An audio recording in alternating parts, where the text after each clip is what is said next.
দুনিয়াতে যেইভাবে নামাজ পড়লে আমার আল্লাহ খুশি হইতো, আমরা সেইভাবে নামাজ পড়তে পারলাম না। দুনিয়াতে যেইভাবে কোরআন তেলাওয়াত করলে আমার আল্লাহ খুশি হইতো, আমরা সেইভাবে কোরআন তেলাওয়াত করতে পারলাম না। যেইভাবে হজ করলে আমার আল্লাহ খুশি হইতো, আমরা সেইভাবে হজ করতে পারলাম না। যেইভাবে যাকাত দিলে আমার আল্লাহ খুশি হইতো, সেইভাবে আমরা যাকাত দিতে পারলাম না। যেইভাবে কুরবানি দিলে আমার আল্লাহ খুশি হইতো, সেইভাবে আমরা দিতে পারলাম না। যেইভাবে নবীর সুন্নত মেনে চললে আমার নবী খুশি হইতো, আমার আল্লাহ খুশি হইতো, আমরা সেইভাবে নবীর সুন্নত গুলো মেনে মেনে চলতে পারলাম না। দুনিয়াতে মা বাবার খেদমত করলে যেই পরিমাণ মা বাবা খুশি হইতো,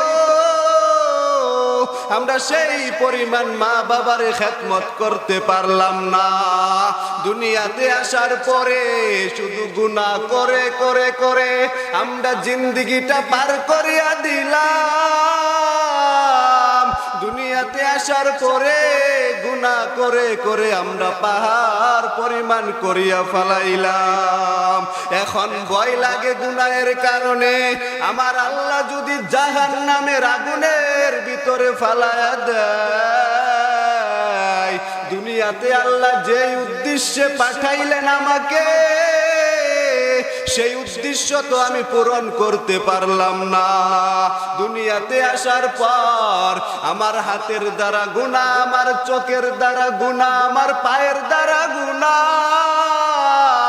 দুনিয়াতে আসার পরে আমার জিহ্বার দ্বারা গুনাহ। গুনাহ করে করে করে আমি জিন্দেগিটা বরবাদ করিয়া দিলাম। আর এই গুনার ভিতরে আল্লাহ যদি আজরাইল পাঠাইয়া দেয়, আজরাইল আইসা যদি আমার জীবনটা নিয়ে যায়, আর আমি গুনাহ নিয়ে যদি কবরে যাই, ওই কবরের আমার কি উপায় হবে? আমি যদি গুনাহ নিয়ে কবরে যাই, ওই কবরের ভিতরে জাহান্নামের আগুন, ওই কবরের ভিতরে আযাব, একটা না দুইটা না 70 থেকে 99টা সাপ কবরের মধ্যে এসে ভরে যাবে।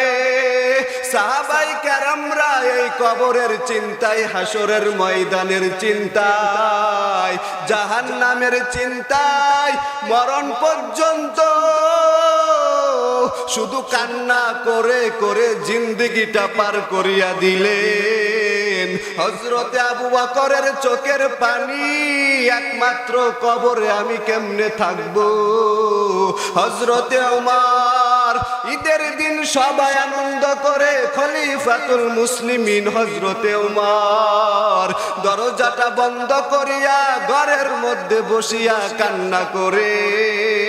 সাহাবী আবু হুরায়রা রাদিয়াল্লাহু তাআলা আনহু জিজ্ঞাসা করলেন, ও খলিফাতুল মুসলিমিন, ঈদের দিন সবাই আনন্দ করে, আপনি ঘরের মধ্যে কেন কান্না করেন?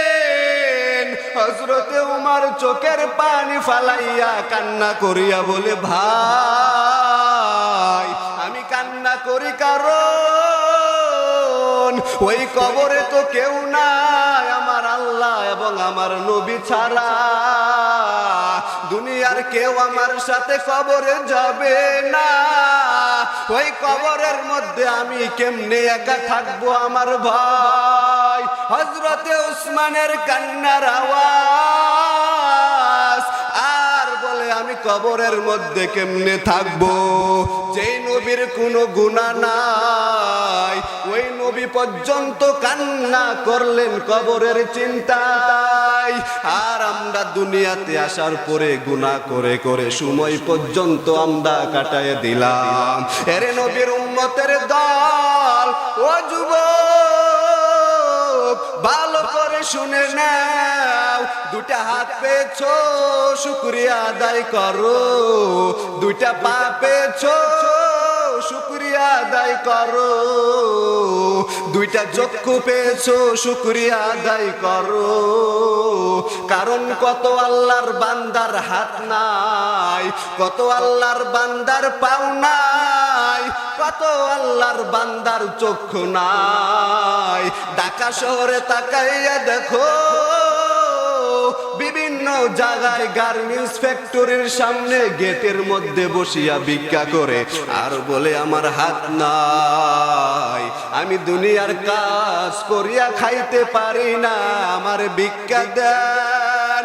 কত আল্লাহর বান্দার পাও নাই, ঢাকা শহরে চৌরাস্তার মধ্যে বসিয়া, মসজিদের বারান্দায় বসিয়া ভিক্ষা করে আর বলে আমার পা নাই, আমি কাজ করিয়া খাইতে পারি না, আপনারা কাজ করতে পারেন, আমার ভিক্ষা দেন। কত আল্লাহর বান্দার চক্ষু নাই, অন্ধ, বাস স্ট্যান্ডের মধ্যে বসিয়া ভিক্ষা করে আর বলে ও যাত্রা ভাইয়েরা, আপনারা যাত্রা পথে বাড়িতে যাইতাছেন, আমি চোখে দেখতে পারি না, আমি অন্ধ, আসমানটা কেমন জমিনটা কেমন আমি দেখতে পারি না, আপনারা আমার সবাই ভিক্ষা দেন 10-5 টাকা করিয়া, আমি সকাল থেকে সন্ধ্যা পর্যন্ত ভিক্ষা করি। ঘরের ভিতরে আমার স্ত্রী আছে, ঘরের ভিতরে আমার সন্তান আছে, ওই ভিক্ষুক অন্ধ লোক চোখের পানি ফালাইয়া কান্না করিয়া বলে আমি সন্ধ্যার সময় যখন বাজার করিয়া ঘরের মধ্যে যাই, আমার স্ত্রীর হাতে বাজারের ব্যাগ দিয়া বলি রান্না করো, আমার ঘরের ভিতরে 2টা কন্যা সন্তান আছে, আমার দেখা বলে আপু মজা দাও মজা দাও, আমি যখন পকেট থেকে বের করিয়া যখন আমার কন্যা সন্তানের হাতের মধ্যে মজা দেই, চকলেট দেই, ওই কন্যা সন্তান আসিয়া আমার গালের মধ্যে চুমু খাইয়া বলে আব্বু তুমি কত সুন্দর, আমি রুমের মধ্যে যাইয়া চোখের পানি ফালাইয়া কান্না করিয়া বলি ও আসমানের মালিক, ও জমিনের মালিক রে আল্লাহ, তুমি আমার এমন অন্ধ আর গরিব বানাইছো, আমার কন্যা সন্তান আমার গালের মধ্যে চুমু খাইয়া বলে আব্বু তুমি কত সুন্দর, আমার স্ত্রীটা কেমন আমি চোখে দেখতে পারি না, আমার সন্তানগুলো কেমন আমি চোখে দেখতে পারি না। এই জন্য বলি ও যুবক, চোখ পেয়েছো চোখের শুকরিয়া আদায় করো, নাচ গান দেখা দুনিয়াতে বেগানা নারী দেখা গুনাহ করিও না, কারণ দুনিয়ার জমিনের মধ্যে গুনাহ করিয়া যদি কবরের মধ্যে যাও জাহান্নামের আগুন তুমি সহ্য করতে পারবা না। এই জন্য নামাজ পড়ো, নবীর সুন্নাত গুলো মেনে মেনে চলো, আল্লাহর কালামটা পড়ো, মা বাবার খেদমত করিয়া এরপরে কবরে যাও।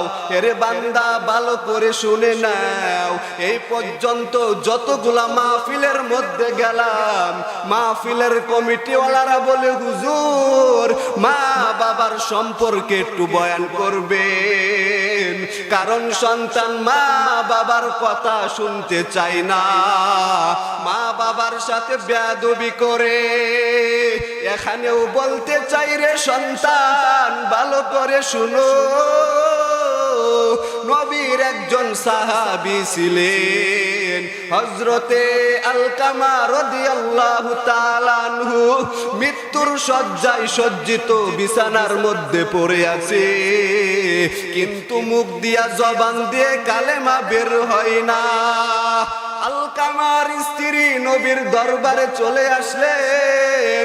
নবীর দরবারে আসিয়া বলে, ও পয়গম্বর, আপনার সাহাবী আলকামা রাদিয়াল্লাহু তাআলা আনহু মৃত্যুর শয্যায় সজ্জিত, বিছানার মধ্যে পড়ে আছে, কিন্তু জবান দিয়া কালেমা বের হয় না।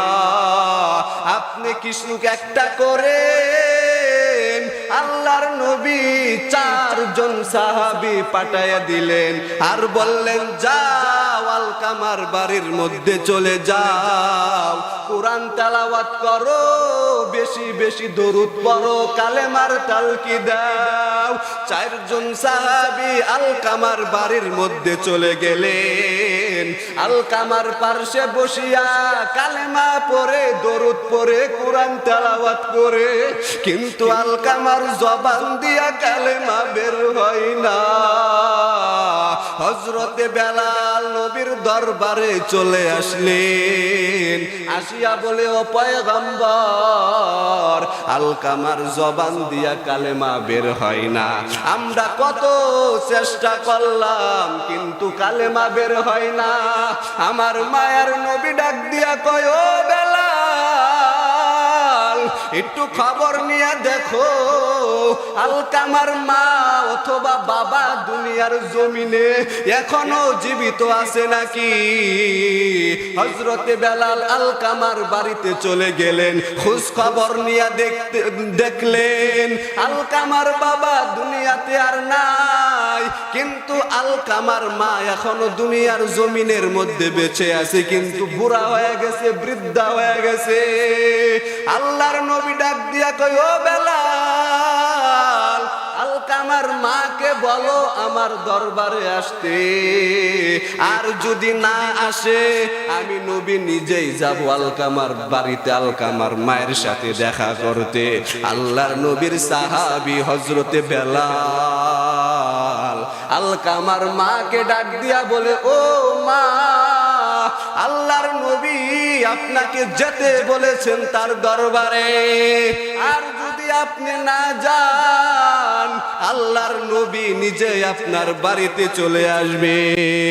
ওই বৃদ্ধা মহিলা আলকামার মা চোখের পানি ফালাইয়া কান্না করিয়া বলে, ও সাহাবী, আমার নবী কেন কষ্ট করে আমার বাড়িতে আসবি? আমি আলকামার মা কষ্ট করে হলেও নবীর দরবারে, আমি নবীর দরবারে নিজেই যাব। আলকামার মা নবীর দরবারে চলে গেলেন, ডাক দিয়া বলে, ও আল্লাহর নবী, আপনি আমাকে ডেকেছেন কেন বলেন। আল্লাহর নবী ডাক দিয়া বলে, ও আলকামার মা, শুনো, বলো তোমার সন্তান কেমন ছিল দুনিয়াতে। আলকামার মা ডাক দিয়া বলে, ও নবী, আমার সন্তানের মতো সন্তান আর দুনিয়াতে আর কেউ হয় না। আমি মা নিজের চোখে দেখেছি, আমার সন্তান নামাজ পড়তো, কোরআন তেলাওয়াত করতো, যাকাত দিত, হজ করতো।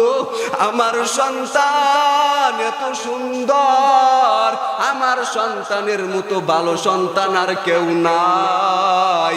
আল্লাহর নবী ডাক দিয়া বলে, ও আলকামার মা, আমি জানি আমার সাহাবী আলকামা অনেক ভালো, কিন্তু তুমি বলো তোমার সন্তান তোমার কাছে কেমন। আলকামার মা চোখের পানি ফালাইয়া কান্না করিয়া বলে, ও মায়ার নবী,